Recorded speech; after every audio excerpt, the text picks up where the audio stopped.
patulan ng ipada. Sige, ikaw na. Ano man, gisabot man to siya. Siya na nga yung magsingko sa iyang mama. Huwag gitagaan. Hala, grabe po mamahang way, 5 pesos. Wala po doon yung kuya mo, di ma. Naninda man ko diyang mama.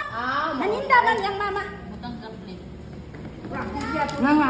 Kahatag 5 para masob sa klamo mo. Lagi ng chicken na ha. Ay, mabasa ka bata. Wow,